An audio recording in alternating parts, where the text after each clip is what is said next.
everything's kind of based around this growth mentality where I believe that every single ball you hit, you can be better than the last one. Now, obviously we know that it doesn't mean you're just going to stripe it better every time, but it does mean that you can kind of learn and grow within your a learning environment, wherever that is.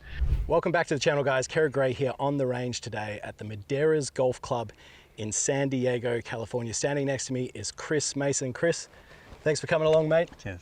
Chris is one of the top teaching pros in the game. He's taught everyone from the LPGA to the PGA to major championship winners. And today we're going to pick Chris's brain to improve your golf game at home.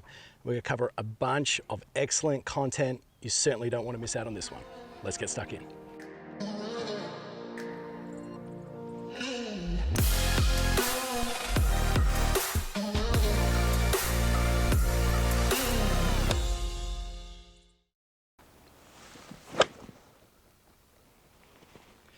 All right, Chris, so talking specifically about implementing changes into a player's swing. Yeah. And we're going to focus on performance here, right? So let's say that I'm working on a specific element in my swing. Yeah. What is a bit of a system or a process that you run through with every player that you've got, regardless of age and skill level? Like, I know you only teach high performers at this stage. And what do you do that you think elevates their performance more so than just working specifically on those technique elements? Yeah, I have a very specific mental process that I use. I did my master's in sports psychology, so I feel like that's an additive that I bring to my players. Amazing. And then I'm trying to break down the mental part so it's easy for them to remember, like when they're under high stress situations. Most of the players do these things naturally anyway, but I try and lay it out into a system so that they can kind of run through the checkpoints. So number one, they have to decide what they want. Number two, they're going to visualize what they want. Number three would be feeling what they want. Number four, they would commit to what they want on the ball. That's the hitting the ball part. And then number five would be post-shot routine. And in post-shot routine, they're either going to gain confidence because they hit it really well, or they're going to learn from what they did and then try and make a different change so that they can hit the ball better. So I can run those in more detail if you like. Yeah, great, absolutely. So let's say that we've just worked on a technical element in my golf swing. So for example, myself, a element of my swing which I'm trying to work on is I tend to have a little bit too much lateral in the initiation of my backswing. And then I actually get too far in front of on the way down. So I'm feeling a little bit more tilt as I start back and actually feeling like my head stays relatively back on the way through. So let's just call it more of a centered pivot over the golf ball. So we've gone through that process. I'm focusing on those technical elements pretty much whenever I'm hitting a shot here. Let's start with step number one. So it's basically deciding what you want. So with every lesson I give, I'm going to tell them what the problem is, what the solution is. I'm going to give them a drill to make it better, and then tell them what to look for in terms of the ball flight to see whether they're doing it right or wrong. So everything's kind of based around this growth mentality where I believe that every single ball you hit, you can be better than the last one. Now, obviously, we know that it doesn't mean you're just going to stripe it better every time, but it does mean that you can kind of learn and grow within your a learning environment, wherever that is. So at that point, we would have kind of given you the drill that would have created an exaggerated feeling, right? So for what you're doing, I would have you run a little trail foot back where you kind of stay a little bit more centered. That would get the spine working more in a neutral way. So you take your normal setup. Just for the guys at home, like if I was doing my normal swing, I would tend to shift my mass a little bit too early. That would be like an error that I would have in my golf swing. So you would get me getting my trail foot back a little bit? Yes. Okay. And so your pressure would be 70% on the lead side. Great. Your head and sternum will basically be right on top of the golf ball.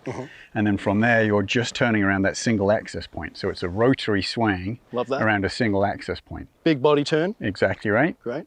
Arms would be short. And then from there, you can just rotate through. You've got the depth that's added now for you to be able to just turn through. So that would be the drill that we create in order to exaggerate the feeling that we're trying to do. Now, when you come into the actual shot, number one, decide what you want. Well, I'm trying to, in a technical practice, try and stay more centered, right? And I've created this feeling with my drill. So decide what I want. Well, I want to stay more centered, right? That would be the decision part. Number two, you'd visualize what you want. If you did stay more centered, you'd probably be able to deliver the club more to the inside. Therefore, you'd get more of a push draw, right? Ball's probably going to come out more solid and a little bit lower. Love it. Number three, can you feel what you want? You're going back into the drill and being like, okay, there's that deep turn while staying more centered. So you've created that feeling. And then number four, you commit to that feeling on the ball. So you've created the feeling in the pre-shot routine. You're committing to that feeling during your shot. And then once the ball's gone, you can see from the ball flight whether you've done it correctly or not. Now, obviously, with that solution, we're trying to get probably a push draw. Yeah. If the ball started left and kept going left, you probably shifted off the ball and then rotated too early. So the ball's going to tell you whether you did it right or not, and then you need to kind of run back into the first part, which was, well, okay, if the ball started left, then I need to stay even more centered, so let me give even more exaggeration to the feel. So let's say I hit this shot, right, and it doesn't exactly start on my intended line. It's kind of a bit of a pull, it's a bit of a heel, which is what I sometimes experience, and maybe adding loft as well, right? Yes. How many rehearsals of the drill would you get me doing? Would they be dry rehearsals, so next to the ball, just making a swing, or would I actually be striking the golf ball in itself? I would have you run it in the number 3, which was feel what you want. Okay. Right? So it's right before you hit the ball, and you're creating the feeling that you've either learned in the lesson or you've created for yourself, whereby you're basically moving in the opposite direction. So if you're shifting too much, you're almost feeling like you're pressuring that lead side a little bit more. Yeah. Right? But then obviously it's difficult when you hit the ball because you want the shot to be good, right? And you go back to what's natural. Correct. So you've created such an exaggeration that hopefully it gets somewhere closer to where you want it to be. Yeah, and there's a great quote paraphrased a million times all over the web, and it says, you default to the level of your practice, not to your goals. Yes. And not to your ideals of what you would like to achieve. So I love that. Every skill is perishable. And even on my best day, if I feel like I'm over the golf ball and I've got a certain sensation, I'm like, okay, great, I'm absolutely puring it. If I haven't put the work in previously and I haven't maneuvered these skills as such into a level of unconscious competence, I'm going to default back to the level in which I would normally be at. And for myself, I don't really practice too much very often. So let's say I focus on it for one swing and I'm like, yeah, that's great. Like, that's feeling great. And then 2 days later, let's say I've done a bit of travel here in the US and I go up to the next golf course and I just shank it straight over there on the right-hand side. I'm just defaulting to my level of practice right there, right? So I need to, in that case, then I need to go back and I need to heed the advice of Chris, right? And I need to get my right foot back. I need to feel like I'm getting this center turn. I could even really exaggerate it as much as I possibly can. Exactly right.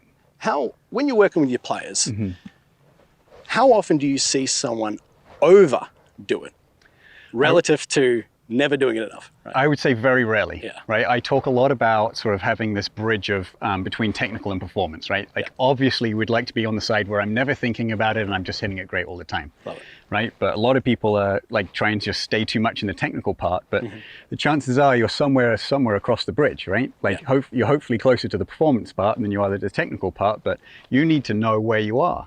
Now, some people need to think a lot about their swing in order to produce the swing that they want. Other people can just so naturally talented that they can kind of have a feeling and do it immediately and then work off the ball flight. So what I'm trying to educate my students on is where they are across the bridge and how much effort they need to do. Now, this is where I keep coming back to ball flight. Like sometimes it lies because of gear effect, but most of the time the ball has no skin in the game. It will tell you what you did. So if I can help my players understand ball flight laws, understand how what they do with their physical movement contributes to the ball flight, then from there it's much easier for them to self-diagnose, which I think makes me a great coach versus a good coach. Absolutely. Right?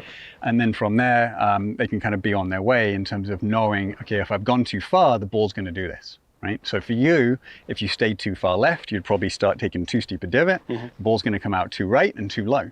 So as soon as that starts to happen, ding, ding, ding, I must be overdoing it. Let me check on the video. Okay, like what am I looking for? And we see with a lot of players when they're working on their swing, they tend to duck and dive between new movements, new ideas, new concepts relative to what they think to find that golden nugget of information that's going to make them shoot 59 every round. You know that doesn't exist, right?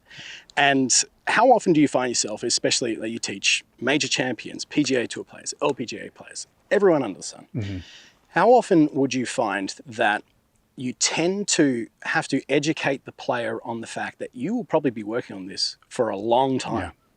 A long time. It might only be a small visual difference, but when it comes to actually applying this and then putting it into performance out on the golf course, under pressure, which is a whole nother kettle of fish right there, is that a constant conversation that you're going to have with your players? Yeah, I think I'm lucky in one standpoint because the players I'm working with are very high performing players. So my job's difficult because within 3 swings, they're going to find out whether the information's good or not. But my job's easy at the same time, because if I give them the right information, within 3 swings, they're going to have made a change. Yeah, sure. Right. So thoroughbreds. yeah, exactly. Yeah. So I'm very fortunate because they're very coordinated, they can make the changes very quickly. My arsenal doesn't have to be as big as someone who, say, teaches a beginner or less coordinated people. You need to push them harder towards what it is that you want. The other thing with the high performers too is usually they just have one aspect that is sort of their default go-to. Now, I'm kind of a believer that everybody generates power a certain way, and it's how they generate power that gets them in trouble. Great. So if I can find what that is and then help them understand how that's not allowing them to perform the way they want, typically I can then create a blueprint that's going to last hopefully for years, where they understand what the problem is, they understand what the solution is, a drill to get it better, and then obviously what to look for in terms of their ball flight to see if they're good or not. So I'm trying to, you can see this, kind of create this blueprint and processes where the player understands their tendencies so well for themselves. Yeah. So that when they do get under pressure and they're like, okay, my heart's beating fast, this is what I tend to default to, they can move right back into the mental process, feel an exaggerated version of what it is that they need to do in order to create the ball flight that they want for that particular shot. Yeah, okay. So we're going to put this all together, right? Yeah. We're going to follow the 5-step process. And then after I hit the shot, I want you to talk a little bit more about the final component of that, okay? Yeah. So for myself, knowing that I tend to have a little bit too much of a lateral shift here, I'm going to set up into my normal setup and posture. I'm going to get the feeling of dropping my trail foot back. I'm going to feel a lot more centered over the top of the golf ball. I feel like everything's stacked, even a little bit more weight onto the lead side. Now, this is something that I've done for a long time, ever since I was a kid. So I have to constantly reiterate these feelings. So let's put it into effect, see how the ball comes out. Rest of the day. You must be a good coach. You must be a good coach. So a slight little push draw there. Yeah. So I'm stoked with that. Yeah. I'm happy with that. You're happy with that. Yeah. So talk me through the last component here. So then in the post-shot routine, you're going to do one of 2 things. You're either going to gain confidence, which you should have done there. I'm feeling great. Right? You're like, wow, I looked up and that ball did exactly what I wanted it to do. It's push drawed, it was flushed. Yeah. Like, that's what I want. But then immediately the great ones will be like, okay, I remember the feeling that I implemented in number 3. I committed to that on the ball, and it's given me the result that I want. I'm going right back to that feeling again. And then I'm going to try and repeat that feeling as often as I can and make it part of my DNA. Right. That is some exceptional coaching. Thanks. Great job. And on the other part, you're going to say, well, what happens if I hit it terrible? Right? Yeah. Well, from there, you're just trying to learn, right? So what I'm instantly asking my players is, did you commit to what you wanted? Right? Did you commit to the feeling that you pre-programmed before you hit it? If the answer is no, it doesn't matter. We can't look at ball flight. There was a lack of mental process commitment. Okay. If I did commit to what I wanted, then you can look at ball flight and say, okay, well, it still started too far left. The feeling that I put in pre-programmed before didn't come out. Therefore, I need to exaggerate even more towards staying on your lead foot for you. Some of the most important information that you could ever heed in regards to improving your golf swing, improving your technique, but most importantly, putting it into performance. He's the guy that you should be listening to. Follow this 5-step process and it will help you a lot.